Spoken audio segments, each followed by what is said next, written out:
Welcome to Talk 5 in our series where I'm reflecting on God's goodness to me throughout my life. Today we're talking about the academic programme at Brentwood School, the chaplain, the chapel and divinity lessons, and the school CCF. A typical day at Brentwood began with chapel or assembly at 8:50. This lasted about half an hour. Lessons, which were all 45 minutes long, began at 9:30. The first two periods were followed by a 15-minute break at 11, and the next two periods were followed by lunch at 1. With the exception of Wednesdays and Saturdays, which were dedicated to sporting activities, there were 3 periods each afternoon, beginning at 1:45 and ending at 4 p.m. And then, of course, there was homework, which at Brentwood was called prep. In the first year, this was expected to take us an hour and a half each evening, increasing to 3 hours when you were in the sixth form taking A-levels. This often involved memorising things on which you were going to be tested the next day. And there were huge incentives for doing your prep thoroughly. Apart from the fact that you might be put in detention on Wednesday afternoon if you failed the test, a form order was produced every 2 or 3 weeks and sent home to your parents to let them know your current position in class. This certainly kept us on our toes, and although at Brentwood I never came top, as I had regularly done at primary school, I made sure I was always in the top 10.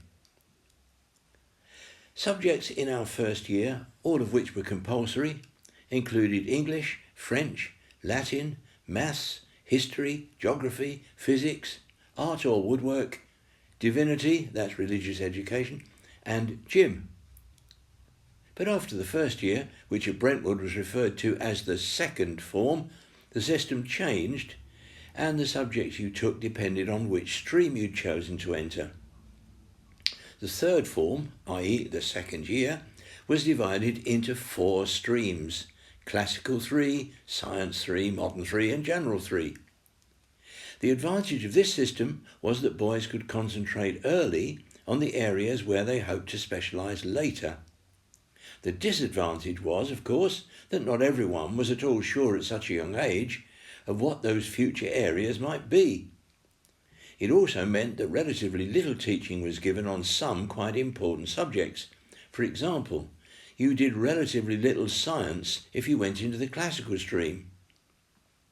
However, in my case, I think the system proved beneficial. I opted for the classical stream because I was interested in languages and had shown that I had a measure of ability in that area. In doing so, I was able to begin studying Greek at the age of 12, which was to prove important in what the Lord had for me in the future. At the age of 15, when we were in the 5th form, we all took O-level exams, General Certificate of Education, Ordinary Level, later to be called GCSEs, after which another choice had to be made: which sixth form to enter.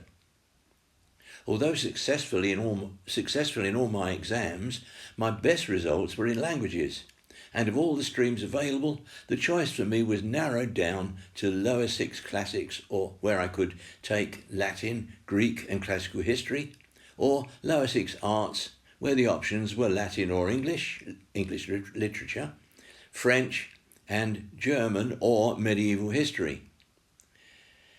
Not knowing then the future God had planned for me, I opted for the art stream and chose Latin, French and medieval history, because I hadn't already done any German, for my A-level subjects, and Spanish as a subsidiary subject for O-level.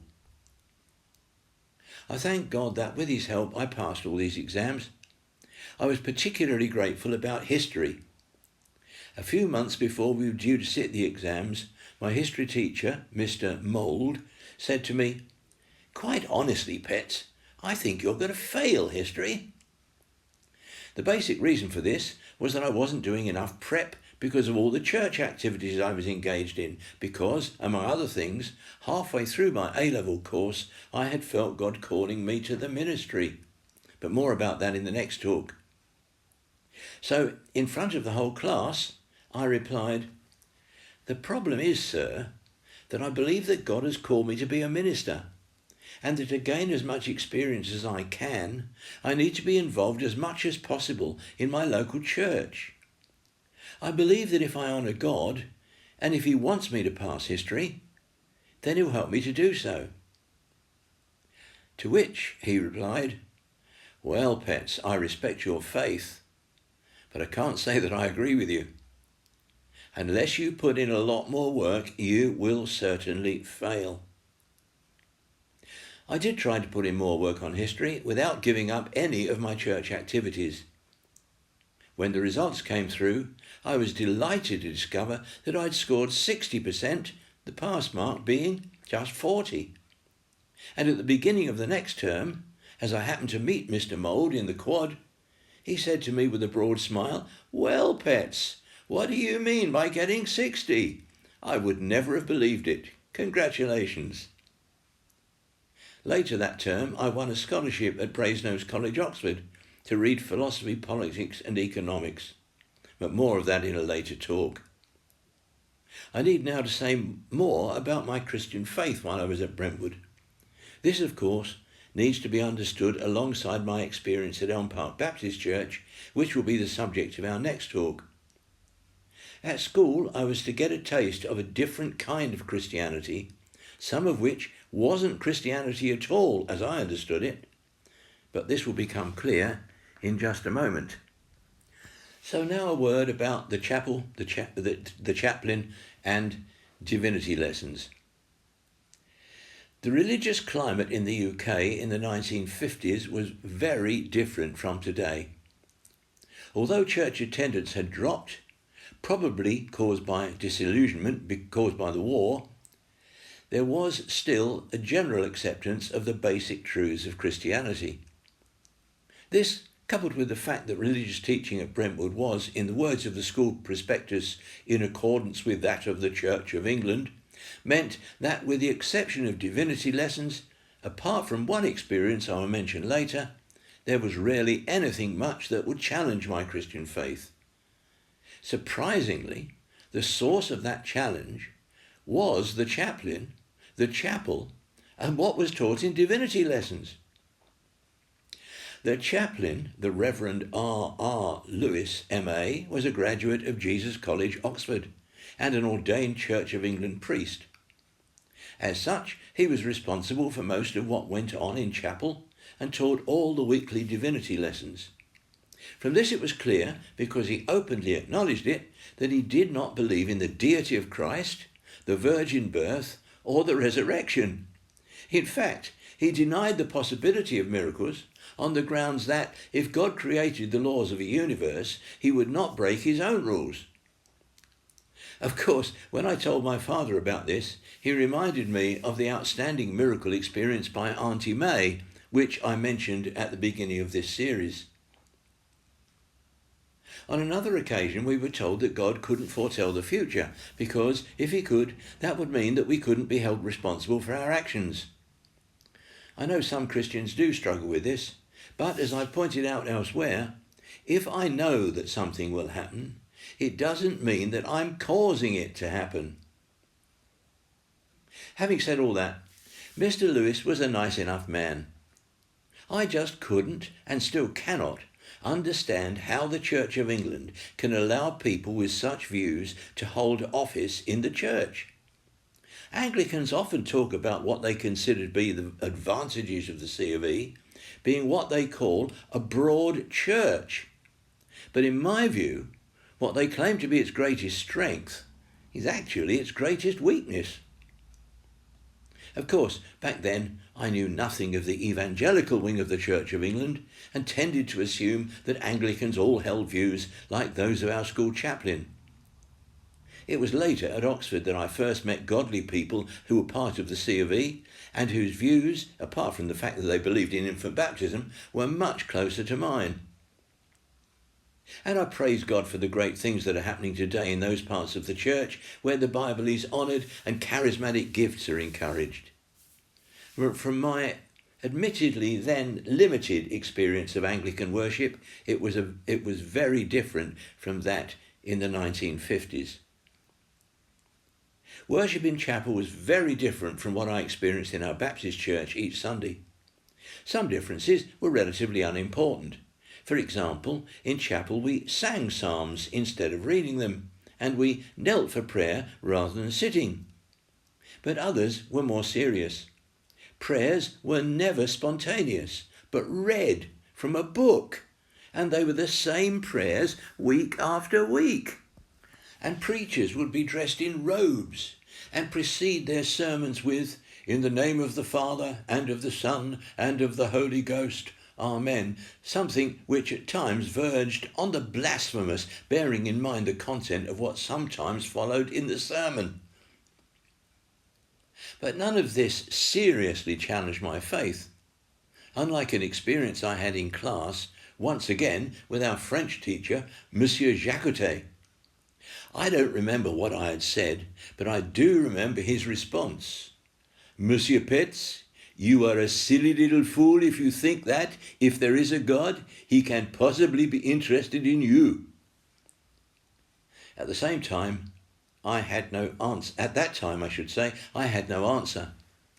There's an apparent logic to arguments like these, but I knew that there must be an answer. So that evening I told my father what my teacher had said, to which he replied, "But that is exactly what we Christians dare to believe. God isn't limited like us.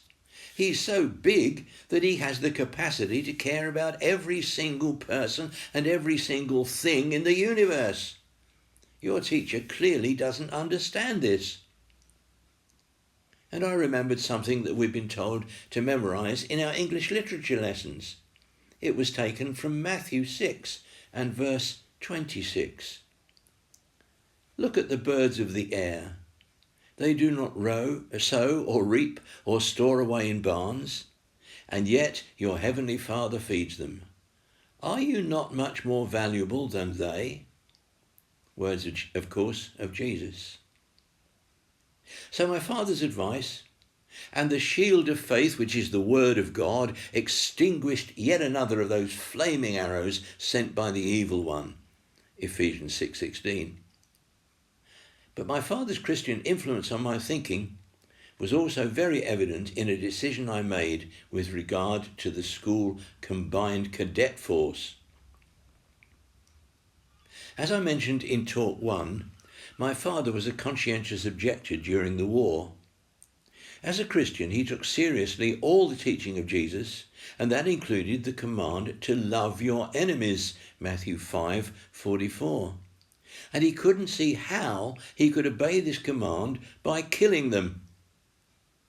He had to go before a tribunal and answer searching questions to test if his objections were genuine, and as a result, was exempted from military service and allowed to continue his profession as a school teacher. Now at Brentwood, it was compulsory for boys in the 4th form and above to be part of the school's combined cadet force, CCF, generally referred to in school as the Corps. This meant that every Thursday, boys would dress in Army or Air Force uniform throughout the day, and during the last period of the afternoon, receive military training on the school playing fields. There was, however, a provision for a boy to register as a conscientious objector if he could satisfy the headmaster that his objections were sincere. And so, following my father's example, at the age of 14, I was interviewed and asked to explain my objections, as a result of which I was allowed to do first aid training with the Red Cross as part of the non-uniform branch of the Corps. Now I realise that most Christians do not take the same pacifist stance.